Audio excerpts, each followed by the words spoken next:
সদ্য বাজার থেকে আনা মাছগুলো দেখে সেসবের দাম শুনে কপাল কুঁচকে ফেলে প্রেরণা।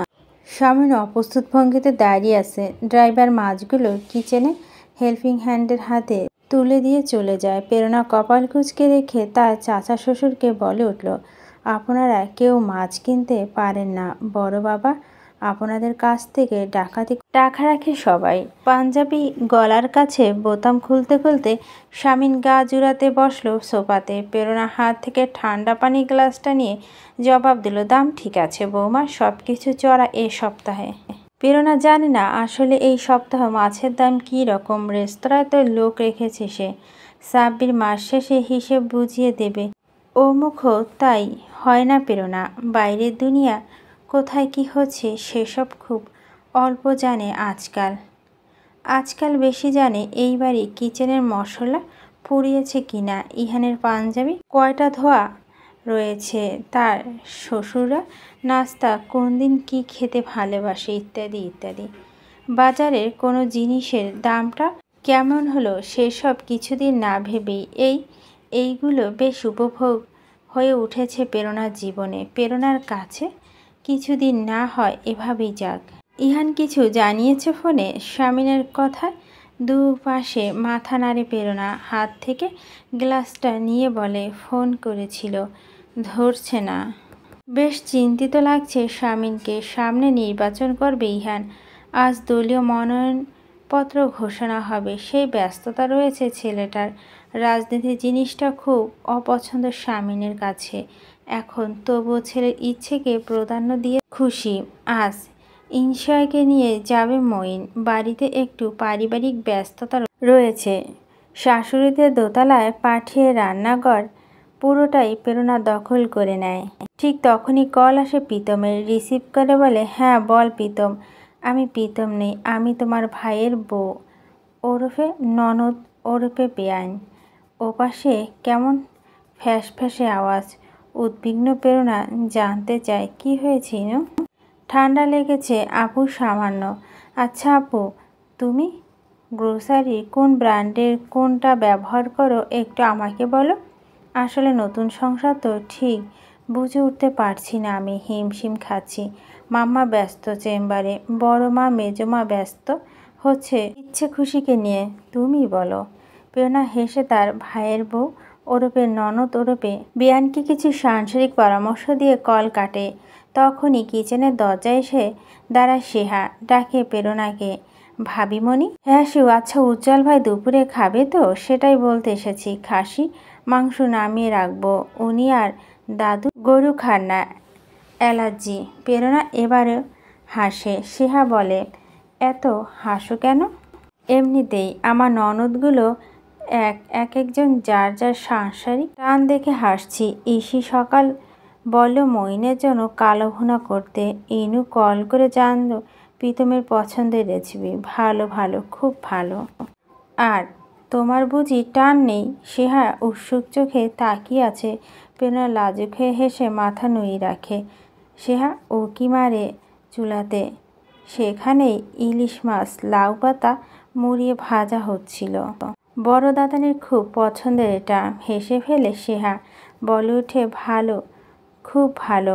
একটু এগিয়ে গিয়ে সেহা পিছনে থেকে একবার ধরে ভাবিমণিকে।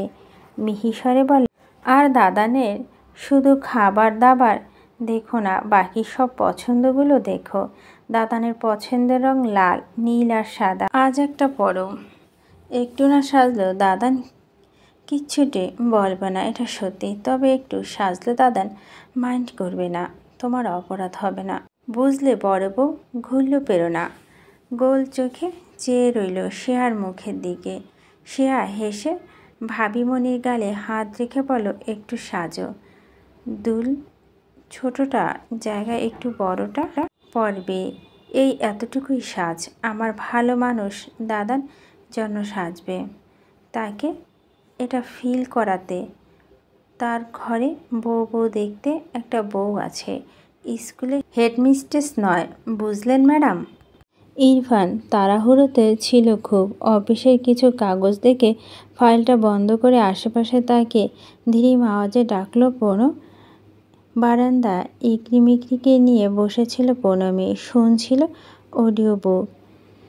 ডাক পেয়ে ঘরে এসে দাঁড়ায়। দাদানের অফিসে যাব, গুড নিউজ আছে, দাদার নমিনেশন পেয়েছে, একটু সেলিব্রেশন হবে। আরে বাহ, কোনটা পরবেন? সাদা। পুনমি হালকা হেসে আলমারি খোলে। একটা ছোট আলমারি ভর্তি সবগুলো ইরফানের সাদা শার্ট, তাই বেশি মাথা খাটাতে হয়নি পুনমির। থাবা মেরে একটা ধরে টান দিল যখন ওর হাতে লাগলো একটা ফাইল। ইরফান বসে বসে ওকে দেখছিল। আচমকা উঠে গিয়ে পুনমির হাত থেকে ফাইলটা সরিয়ে নিল চুপচাপ। দুজনে বড্ড নীরব হলো কিছু সময়ের জন্য। তারপর আচমকায় পুনমি মলিন হেসে বলল, এটা নিয়ে ঘাটাঘাটি করছেন? দরকার নেই তো বৃথা পরিশ্রম। আমি আমার এই সংকীর্ণ দুনিয়ায় বেশ আছি। এতগুলো ভালোবাসার মানুষ, আপনার মতো স্বামী, স্বামীর আদর আর দৈনন্দিন কাজ, এর বাইরে আর কি লাগে? বলে না কিছু ইরফান চুপচাপ ফাইলটা নিয়ে আরেক স্থানে সরিয়ে রাখে। পুনু বলতে থাকে, নাকি আপনি পরিপূর্ণ হননি। বাক্যটা সম্পূর্ণ করতে পারল না পুনমি। টের পায় রুক্ষ হাতটা বেশ জোর খাটিয়ে মুখটা চেপে ধরেছে ওর। কিছু বলতে দেবে না তাই। পুনমি হেসে উঠে রাগটাকে চেপে রেখে ইরফান প্রসঙ্গ বদলায়, থাকো, আমাকে আগে প্রীতমের অফিসে যেতে হবে। কি ব্যাপার, ভাইয়ের সাথে খুব ভাব হলো নাকি? ওর সাথে আমার জিন্দেগি তো না। ওটা তো ও বলছিল ভাইয়ের এই দিনে ও থাকতে চায়, তাই নিয়ে যাব। পুনমি চুপ থাকলো খানিক সময়, পরপর বলে উঠল, আপনার ভাইয়ের মধ্যে এত ঝামেলা হতো কেন বলুন তো? আপনি ভাইকে খুব হিংসে করতেন জানি। চোখ ছোট ছোট হয়ে এলো ইরফানের। বলো হিংসে? আর ওকে, ও ফার্স্ট বেঞ্চের টপার হলে আমি ব্যাক বেঞ্চের টপার ছিলাম। পপুলারিটি ওর চেয়ে কম নেই। হ্যাঁ, আর শোনো, মেয়েরা ওর পিছনে পড়ে থাকতো নোটসের জন্য, আর আমার পিছনে পড়ে থাকতো হুদাই আমার জন্য। তাহলে বলো কার লেভেল উঁচু? পুনমি খুব গায়ে লেগেছে তার ভাইয়ের বিরুদ্ধে বলা এভাবে, তাই সে ঝগড়া শুরু করে। হ্যাঁ জানি আপনার লেভেল। আগ বাড়িয়ে আমার ভাইয়ের সাথে ঝামেলা করতেন। তা করতাম, অস্বীকার করব না। তবে শেষবার কিন্তু তোমার ভাইয়ের দোষ ছিল মোটেও না। ভাবি ভাইকে অ্যাপ্রোচ করেছে। আরে সেই ঝামেলার কথা বলছি না, তার আগেরটা। ওর তো সবটা যেন রিপ্পি পেছনে। কথাটা সম্পূর্ণ করতে পারল না ইরফান। অর্ধেকটা বের করে আবার ঢেলে ভিতরে ঢুকিয়েছে। থতমেত খেয়ে খুশিতে কেসে উঠেছে। রিপ্পিকে? পুনু ভুরু যুগল গুটিয়ে এলো মাঝখানে। ইরফান শ্বাস ফেলে পেল, পুনু সাদা শার্ট দাও। বলুন রিপ্পিকে? আরে আমাদের এক বন্ধু মানুষ, খুব ভালো ফুটবল খেলে। তুমি সাদা শার্ট দাও। মিনমিনে স্বরে জবাব দেয় ইরফান। ছেলেদের নাম রিপ্পি হয়, হবে না কেন? রুমি, নিপু, নয়ন, ইপ্তি ছেলেদের নাম হয় জানো না? তেমন করে রিপ্পি। যেদিন তো দেখলাম এক ছেলের নাম পুনমি। হাহা, তুমি সাদা শার্ট দাও। ইরফান জোর করে হাসার চেষ্টা করছে, কিন্তু তার হাসি আসছে না। সত্যটা সে বলে দিলেই পারে। তবে অষ্টদশী ন্যাকাবোকা বইয়ের আবেগ সামলানোর মতো সময় এখন তার হাতে নেই। ইরফান 100% নিশ্চিত রিপ্পি বিষয়টি জানতে পারলে তারপর ঠিক কী রিয়াকশন দেবে। যার জীবনে আগে কখনোই প্রেমময় পুরুষ ছিল না, সেই মেয়েরাই এই সব সময় খুব সেন্সিটিভ হয়। আর ইরফান জানে ইরফানকে ঠিক কতটা ভুগতে হবে। দাদানের এই বিষয়ে দিনে নিজের দাম্পত্য রিপ্পি ঢুকাতে চায় না সে। এত আহাম্মক ইরফান নয়। পুনমি নিশ্চুপ। ইরফান ওকে ধরল শক্ত করে। প্রসঙ্গ পুরোপুরি ঘোরাতে কয়েক দফা কয়েকভাবে চুমু খেয়ে বলো, আসছি। হ্যাঁ, রিপ্পি বিষয়টা পুরোপুরি বললেন না যে। হাঁক ছেড়ে ইরফান বলে, বলবো আরেকদিন। আজ যাই সাদা শার্টটা দাও। পার্টি থেকে বিশাল মিষ্টি এবং প্রেস ক্লাবের সামনে বিশাল আলোচনা সভা সেরে একটা ব্যস্ত দিনে পরে বাড়ি ফিরল দু ভাই, সাথে ছিল শুদ্ধ। তখন প্রেরণার সবেমাত্র গোছল শেষ করেছে, গায়ে জড়িয়েছে লাল রঙের একটা হাফ সিল্কের শাড়ি পরাটা আবার সোনালি, গলার চেনটা একটু মোটা, কানের দুলটা বড়, সব মিলিয়ে স্বর্ণ অলঙ্কারে ঝকঝক করছিল সে। আয়নার সামনে দাঁড়িয়ে চুল শুকিয়ে নিতে নিতে প্রেরণা হাসে সামান্য, নিজের সাজ দেখে নিজেই চোখ বিচ্ছে। তাই এই সাজ। নিচ থেকে আওয়াজ আসছে সেলিব্রেশনের।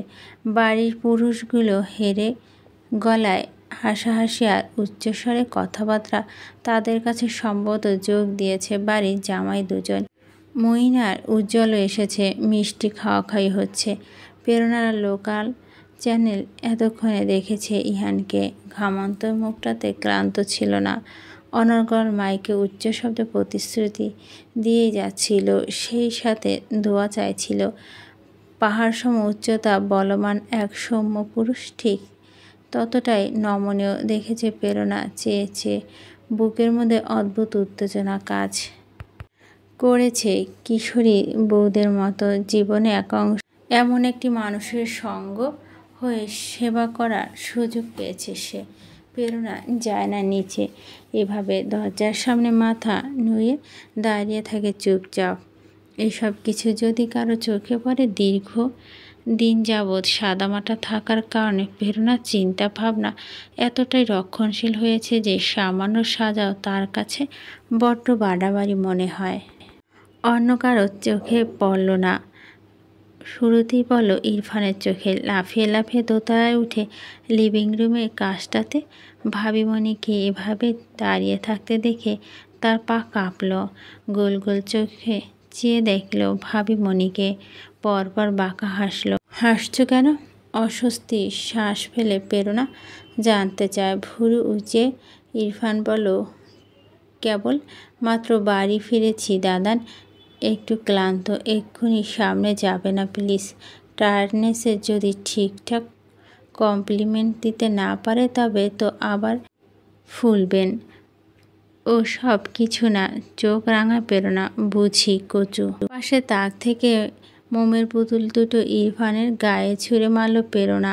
ওটাকে ক্যাচ করে ইরফান হাসতে হাসতে বলল, আপনাকে খুব সুন্দর লাগছে ভাবিমণি, ঠিক দাদানের বউয়ের মতো।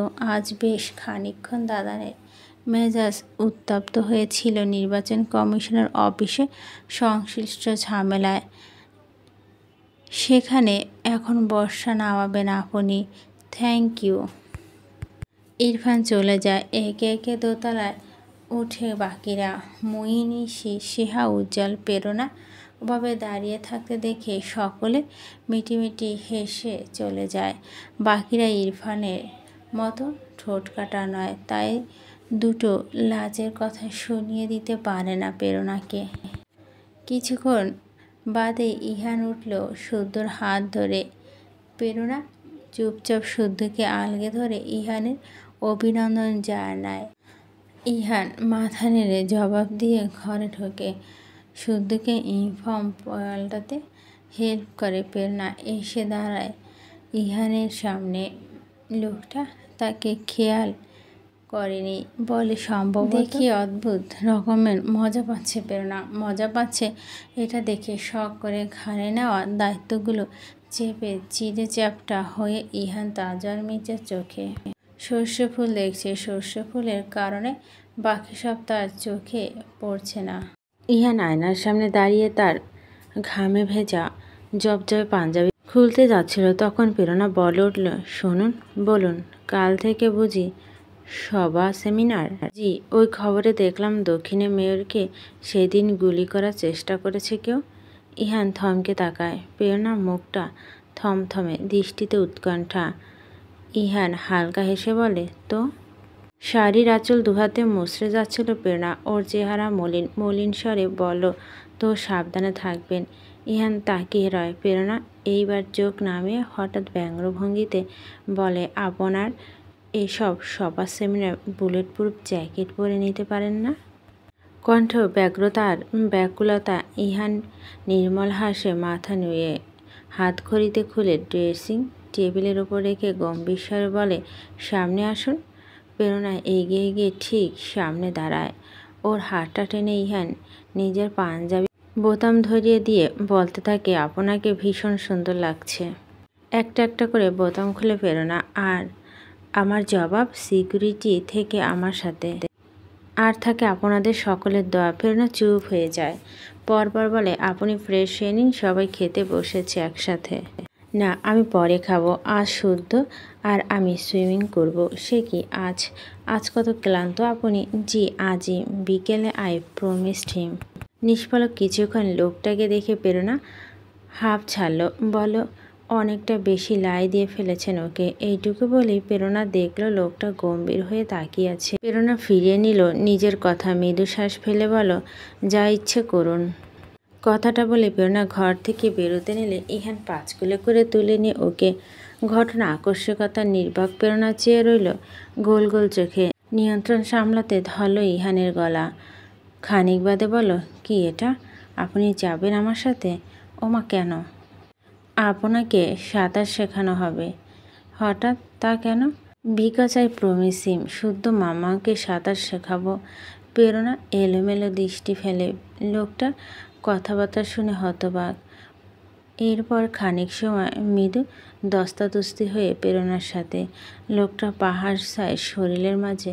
প্রেরণা একটা চ্যাংড়া কাঠি। পেরে ওঠা প্রেরণার সাধ্যি শুধু অনুনয় ভঙ্গিতে বলল, ছাড়ুন ছাড়ুন, আগে আমি গোসল করছি। গোসল বহুবার করা যায়, বিকেলে আরেকবার করবেন। খুব সহজ ভঙ্গিতে একটা লাজের কথা বলে দিল লোকটা। প্রেরণা লজ্জা পাবে নাকি রাগ করবে সেই দ্বিধান্বিত। শুধু আওয়াজ তুলে বলে, ইহান, চেঁচাবেন না, চেঁচাবেন না, লোক ছুটে আসবে। দুপাশে ঘন ঘন মাথা নাড়ে প্রেরণা। এটা আপনার সাথে যায় না, কেউ দেখলে কেলেঙ্কারি। অবাক ইহান ফিরতি প্রশ্ন ছড়ে, আমার সাথে যায় না? তবে কার সাথে যায়? কে আপনাকে কোলে নেবে? আর what that? No no, I didn't mean it. শুনুন, কেউ দেখবে, কেউ দেখবে না। এগিয়ে যেতে থাকলো ইহান। পুরো লিভিং রুম ফাঁকা। সবাই যে যার ঘরে গোসল সেরে ডাইনিংয়ে যাওয়ার প্রস্তুতি নিচ্ছে হয়তো। প্রেরণা চালিয়ে যা প্রতিবাদ, দেখবে, শুদ্ধ তো দেখবে। দরজা নামিয়ে দেব, আর দেখলেও ফিরে তাকাবে না বেটা, ওয়েল ট্রেন্ড আছে। বলতে বলতে পুল সাইডে যেতে বড় দরজার সম্মুখে দাঁড়িয়ে পড়ে ইহান থমকে। সেকেন্ড পুরোতেই প্রেরণাকে কোল থেকে নামিয়ে দিল তড়িঘড়ি করে। দুজনে বিব্রত বেশ। প্রেরণা মাথা তুলে সামনে দেখার সাহস করে না আর। এক পলকে সামনের শ্বশুর শাশুড়িদের পায়ে আংশিক দেখে চুপচাপ ঘুরে ঘরে চলে যা। মেয়েটা দারুণ লজ্জা পেয়েছে। লজ্জায় ঘাম ছুটে গিয়েছে। শুদ্ধ পুলের এক সাইডে মাম্মা জন ওয়ারিং জ্যাকেট হাতে দাঁড়িয়েছিল। ইহান তাকে যেখানে দাঁড় করিয়ে দিয়ে গিয়েছিল সেখানেই। ওকে ঘিরে দাঁড়িয়ে আছে সকলে। শামিন, ইলহাম, ইসমাম, এই বাড়ির গিন্নিরা, মেয়ে জামাই সকলে। শীতের দুপুরে গোসল সেরে সবাই ঘটা করে ভিটামিন ডি নিতে গিয়েছিল ওখানে। ইহান চোখ নামিয়ে দাঁড়িয়ে থাকে শক্ত হয়ে। ইসি, মহিন্দ্রা মিটিমিটি হেসে চলে যায়। মুরব্বীরাও পিছু পিছু লিভিং রুম পর্যন্ত এসেই সামনের পা থামে। তাদের অনুসরণ করে পা থামায় বাকিরা। যখন শামিন থমথমে গলায় আলোদের বলে উঠল, ছেলে আর ছেলের বই আলাদা করে দেওয়ার সময় এলো না তো? আলো বেশ বিরক্ত তেতেস্বরে জবাব দিল, না, সময় এসেছে আমাদের খরমায় অহেতুক পায়চারি কমিয়ে দেওয়া। চলুন, খেতে চলুন। বিকেলে আবহাওয়া বেশ ঠান্ডা হওয়ার পূর্বে মইন ঠিক করলো বউ বাচ্চাদের নিয়ে বেরিয়ে পড়বে। ওদের বাড়ি থেকে নামা কথা ছিল সন্ধ্যায়। তবে শেষ বিকেলে মইন তারা লাগায় ইসিকে। অলসতায় ঘিরে রেখেছিল ইসিকে। আর একটুও মন চাইছে না উঠতে। ইচ্ছে খুশিতে একসাথে কোলে নিয়ে দোল খাচ্ছিল মইন। ইসি এহেন আচরণে কিঞ্চিত বিরক্ত হয়ে বলল, ওদের ঠান্ডা লাগে যাবে সন্ধ্যার পরে, বোঝো তুমি? ইসি হাঁ করে তাকিয়ে আছে। লোকটা ধমকের মতো বলল না কথাটা, পরপর গুটিয়ে নেয় ভুরু যুগল। আঙুলে নাকের ডগায় ঘষে প্রত্যুত্তর করেন, না, বুঝি না। আপনি বুঝবেন? বাসা চুয়েল, টেলিকম পাউডার, সোপ থেকে শুরু করে তোয়ালা রংটা অবধি বুঝে এসেছেন আপনি। তো আমি বুঝতে করবটা কি? ওটা আপনার, আমার কিছু হয় নাকি? বলতে বলতে মুখটা ফুলিয়ে নেয় ইসি। অপারেশনের পরে পাতলা ফিনফিরেন শরীরটা একটু ফুলে গিয়েছে। মাতৃত্বকালীন স্থূলতা প্রথম লক্ষণ। তবে পবিত্র স্নিগ্ধ ঠিকরে পড়ছে ওই শ্যামলা বর্ণের শরীরটা থেকে। হেসে ফেলে মইন সামান্য। জবাবে বলে, আমি তোমার অধিকার খর্ব করে রাখি নাকি? বিছানার হেড সাইডে হেলান দিয়ে দিয়ে ইসি মুখ ভার করে রাখে। এগিয়ে যায় মইন বাচ্চাদের কোলে আলগে নিয়ে। মুখটা বাড়িয়ে চুমু খায় ইসির কপালে। হাসকি স্বরটা খুব কৌশলে খাঁটি করে আদুরি ভঙ্গিতে বলে, হ্যাঁ সত্যি রাখি, বিকজ ইটস। তা কেন? তোমার সুস্থতা অপেক্ষায়। তুমি সুস্থ হলে আমি ফিরে চাইব না ইসি। সারাদিন বাইরে কাজ শেষে বাড়িতে এসে দেখব তুমি হুলস্থি সব কিছু সামলে নিয়েছ, আমার বাচ্চাদের আর আমার পরিবারকে তোমার মতো করে। তখন ওদের ওয়েলকাম পাউডারের ব্র্যান্ড নিয়ে জ্ঞান কবজাতে যাব কেন? কজ আমি জানি তুমি চমৎকার একজন মা হবে। মা হিসেবে তুমি নির্ভুল হবে। ইসি তাকিয়ে আছে। নিমেষে চোখ দুটো বাষ্পকুল হয়। বলে, কিভাবে বুঝলেন? মইন বলে না কিছু, সামান্য হাসে। তখনই ইচ্ছে খুশি কেঁদে ওঠে। ওদের একটা ব্যাপার আছে, দেখলে দুজনকে একসাথে কেঁদে ওঠে। দুজনকে একসাথে সামলাতে হয়। ভবিষ্যতে ইসি ভোগান্তি বাড়বে বই, কমবে না। মইন মেয়েদের খুব দক্ষতার সহিত ধরল ইসির সামনে। ইসি ওদের খাওয়াবে বলে উতলা। প্রতিবার হিমশিম খেতে হয় বাচ্চাদের খাওয়ানোর বিষয়টিতে। তবে এতদিন মাম্মা আর চাচিরা সামলেছে বলে ইসি কষ্ট হয়নি। আজ মইনের সামনে লজ্জায় মিশে যায় মেয়েটা। মইনের চোখ মুখে ভঙ্গি খুবই সহজ এবং স্বাভাবিক। পাতলা একটা ওড়না টেনে অতি যত্নে ঢেকে দেয় ইসিকে। চোখ রাখে না ইসির চোখে। জানালার দিক থেকে দৃষ্টি স্থির রেখে ধীম আওয়াজে টুকটাক তার ডিউটি জীবনের কথা বলে যায়। ইসি মিটিমিটি সে দেখে তার ফরাজিকে। লোকটা কেন এত আলাদা বুঝলো ইসি। লোকটা জানে তার সীমারেখা, জানে বউয়ের সাথে চূড়ান্ত অসভ্য লোক হলো তাদের একজন।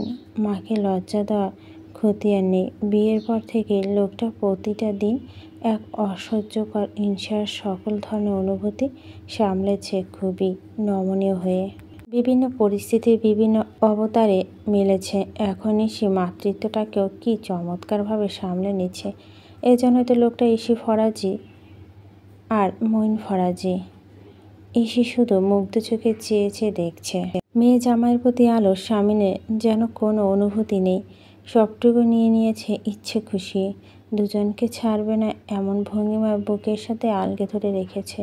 শান্তিনীরের সামনে গাড়ি দাঁড় করানো। ইচ্ছে খুশি ঘুমে নিমগ্ন। টেরও পায়নি আজ তারা যাচ্ছে তার পাপার কাছে। দু গালে কপালে কত শত চুমো এঁকেছে সকলে। নানি নানুরা, মামা মামিরা, খালা খালুরা। ওরা টের পাবে কি? ঘুমিয়ে অবচেতন প্রায়। সব মালামাল গাড়িতে তোলা হয়েছে। গাড়ির দরজা খুলে মইন তাকিয়ে আছে তার শ্বশুরের মুখের দিকে। মেঘসম গম্ভীর এই ফ্যাকাশে মুখটা মইনের আসলে হাসি পাচ্ছে। এই হাসি ততদিন হাসবে যতদিন না তার মেয়ে বড় হয় এবং তাদেরও একই পরিস্থিতির মধ্যে দিয়ে যেতে হয়। শ্বশুর শাশুড়িকে অনেক বলেছে তাদের সাথে যাওয়ার কথা। তারা নিজেদেরকে কথাকথিত বাঙালি আত্মসম্মান বলিয়ান রেখেছে। এখানে মইনের কি করার আছে? তবুও শেষ পর্যন্ত মইন বলো, মন খারাপ করবেন না বাবা, এখান থেকে ৮ ঘন্টার পথ। আমি খুব ভালো করেই জানি মর্নিং ওয়াক নাম করে আপনি রোজ উপস্থিত হবেন। তাই আপনাকে আসলে সান্ত্বনা দেওয়ার ভাষা খুঁজে পাচ্ছি না। আসলে আমার ভিতর থেকে সান্ত্বনা আসছে না। জামাইয়ের কথা থমথমে স্বামীনের মুখটা। বাকিরা সবাই হাসতে থাকে। আমি রোজ যাব মানে? এটা কেমন কথা বলে? নিমন্ত্রণ ছাড়া রোজ মেয়ে জামাইয়ের বাড়িতে যাওয়ার মতো লোক আমি নই। আর তোমার আমাকে সান্ত্বনা দিতে হবে না। উল্টো আমি দোয়া করি তোমাকে একদিন যেন কেউ সান্ত্বনা দেয়। মইন থতমত খেলো। অসহায়ের মতো মুখ করে তাকালো ইসির দিকে। চোখে চোখ জানতে চাইল সে কি খুব জঘন্য মস্করা করে ফেলেছে শ্বশুরের সাথে।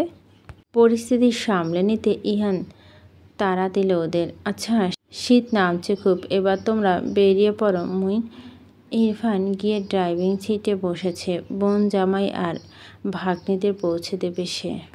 ইসি বিদায় নেওয়ার সবাই থেকে মায়ের দুগালে চুমু খেয়ে শেষে গিয়ে দাঁড়ায় পাপার সামনে। স্বামীন মেয়ের মাথা হাত বুলিয়ে দিয়ে বলে, একজন দক্ষ জীবনসঙ্গী হও, একজন শক্তিশালী মা হও, ওদের সামলে রেখো, ভালো মন্দ মইনের সাথে শেয়ার করো। পরেও যদি অস্থিরতা না কমে নির্দ্বিধায় আমাকে কল করবে। আমার জীবনটা তোমার। ইসি এবার আটকাতে পারেনি নিজেকে। পাপাকে জড়িয়ে ধরে দু দণ্ড কাঁদার পরও ওর মা চাচিরা জোর করে বসিয়ে দিল গাড়িতে। পরিস্থিতি হঠাৎ কেমন গুমোট হয়ে গেল বাপ বেটির এই হৃদয় বিতারক মুহূর্তে, যেটা বারবার হয়। ইরফান পরিস্থিতি ঠান্ডা করতে বলল, ভাই আমি কেন সবসময় তোর ড্রাইভার হব? এটা ঠিক না। হাসলো মইন। বলল, বেরিয়ে এসো। কেন, মাইন্ড করলেন নাকি ভাইয়া? I was joking. না, মাইন্ড করিনি। গিয়ে পিছনে বোন আর ভাগ্নেদের নিয়ে বসো, ড্রাইভ আমি করব। ইরফান তাই করল। গাড়ি বেরিয়ে পড়ল শান্তিনীরের গেট থেকে। ইসি চোখ থেকে জলের নীরব ধারা বহমান।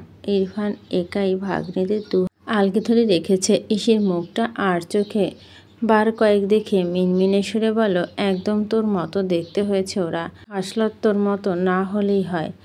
হাসি ইসি, হাতের পিঠে চোখে জল মুছে বলে, আসলেই খাসলত আমার মতো না হলেই হয়। 1 ঘন্টা মাথা গোটা বাড়ি এক বিশাল পরিবর্তন লক্ষ্য করা যাচ্ছে। ইচ্ছে খুশি চলে যাওয়াতে এতদিনে হাসি খুশি ভাবটা যেন উবে গিয়েছে কফুবের মতন। এমনকি শুদ্ধ চুপচাপ ইকরিমিকরিকে নিয়ে বসে আছে। তাও কেমন ফাঁকা ফাঁকা লাগছে সব কিছু। সন্ধ্যার চা পর্ব সবাই বেশ মনমরা হয়ে শেষ করেছে। ইসিরা পৌঁছেছে। আলোক কল করে জানলো সে কথা। ভিডিও কল দেখলো আবার নাতিদের। এত দেখে তবুও মনটা ভরে না যেন। পেওনা শ্বশুররা সকলে নিচতলায় ছিল, শাশুড়িরা দোতলা। ইহান বাড়িতে নেই, পার্টি একটা বিশেষ কাজে বেরিয়েছে, ফিরবে রাত 10টা নাগাদ। পেওনা ঘর থেকে বেরিয়ে শুদ্ধকে চোখে পড়তে বলে উঠল, শুদ্ধ পড়তে বসতে হবে না আজ কিন্তু, পড়া ইহান আঙ্কেল ধরবে তোমার। কথাটা বলে নিজেই বোকা বনে যায় পেরোনা। অস্বস্তি লুকিয়ে তরিত তাকায় শাশুড়ির মুখের দিকে। দেখতে পায় ততক্ষণে সে তার শাশুড়িকে শীতল দৃষ্টির শিকার হয়ে গিয়েছে। ঢোক গেলে পেরোনা। আলো বলে ওঠে, কবার বলবো তোমাকে, আমরা কি বাড়াবাড়ি করছি? তুমি নিজের আগ্রহ দেখাও না। ইহান শুদ্ধকে পিতৃ ছেনে দেয় পেরোনা। বাবা পাপা অবশ্যই ডাকবে না, তবুও অন্য কিছু ডাকা শেখা। খুবই বিরক্ত হচ্ছি আমরা। ইহান সব কিছু তোমার মতো ওপর ছেড়ে দেয় বলে তুমি এত অবুঝ হতে পারো না। ঋতু থমথমে মুখে বসে আছে। আসলে এইবার তার রাগ লাগছে। রোজ এই লোক সেই লোক টিটকারি মেরে জানতে চায় শুদ্ধ ইহানের বন্ডিংয়ের ব্যাপারে। ঋতুর সহ্য হয় না তার ছেলে নৈতিকতা নিয়ে কোনো কটু কথা। পেরোনা মাথা নুয়ে নেয়। ধীরে ধীরে বলে, চেষ্টা করছি বড় মা। শুদ্ধ হাতটা নরম করে ধরে এইবার শাশুড়িদের সামনে থেকে চলে যায় পেরোনা। শুদ্ধর ঘরে ঢুকে ওকে বিছানায় বসে পেরোনা হাঁটু ভেঙে ছেলেটার সামনে বসে। আসলে সে অলসতা করছে, গায়ে না মেখে সে ভুল করছে। তাকে কিছু একটা করতে হবে, এটা তো ঠিক। ইহান শুদ্ধ আঙ্কেল নয়, আরও অনেক কিছু। এটা একটা খুবই জাদুময় সম্পর্ক। মামা বকুনি খেয়েছে দিদুনের থেকে, শুদ্ধ এতটুকু বুঝতে পারল, তবে কারণটা অবশ্যই ধরতে পারল না। বলো দিদু তোমাকে ধমকালো কেন? মলিন হাসলো পেরোনা। ছেলের গালে হাত বুলিয়ে বলো, দাদু ধমকানোর কারণে আমি শুদ্ধকে একটা জিনিস শেখাতে পারছি না, অলসতা করছি। কি শেখাতে পারছো না মাম্মা? এবার ছেলের গাল টেনে দিয়ে পেরোনা বলে, শুদ্ধ ইহান আঙ্কেলকে আব্বু ডাকবে সেটা। কিন্তু ইহান আঙ্কেল কি আমার আব্বু? তোমার কি মনে হয় আব্বু মানে কি? হাঁপ ছাড়ল পেরোনা। নিমেষ তাকিয়ে রইল ছেলের মুখ পানে দীর্ঘ সময়। তারপর ধীরে ধীরে বলল, আব্বু মানে একজন অভিভাবক। সে সব সময় একটা বাচ্চাকে আলগে রাখে, তার যত্ন করে, তার হোমওয়ার্ক দেখে, রাতে ঘুমানোর আগে তাকে 1 গ্লাস দুধ খাইয়ে দেয়, তাকে পিঠে নিয়ে বুকে ডাউন দেয়, তার সাথে সুইমিং করে। একজন আব্বুর বৈশিষ্ট্য এটাই। তুমি এখন ভাবো ইহান আঙ্কেল তোমার আব্বু হলো কি না, কেমন? শুধু চোখ বড় বড় করে মেলাতে থাকে। মাম্মার কথার সত্যতা। আব্বু মানে যদি এসব হয় তাহলে তো ইহান আঙ্কেল আব্বুই। যেমন নিনিতার আব্বু আছে, রাফি আব্বু আছে, মাহিমের আব্বু আছে, শুদ্ধরও তো আব্বু। তবে ইহান? কি আশ্চর্য! বিষয়টা শুদ্ধ মাথা এখন খেলে গেল ছেলের সম্মুখে। আর এক মুহূর্তে দাঁড়াতে ইচ্ছে করল না প্রেরণার। ওকে রেখে ছুটে গিয়ে নিজের ঘরে দৌড় আটে। দরজার পিঠ ঠেকে দিয়ে হাঁপাতে থাকে ক্রমাগত। পরপর অস্ফুট বলে, আমি তোমাকে বোঝাতে পারবো না বাবা। এটুকু জানি হয়তো আব্বু মানে তোমার ইহান আঙ্কেল। এ তোমাদের মধ্যকার সমঝোতার বিষয়। তুমি আর তোমার ইহান আঙ্কেল বুঝে নাও। হচ্ছে না আমার দ্বারা, হচ্ছে না।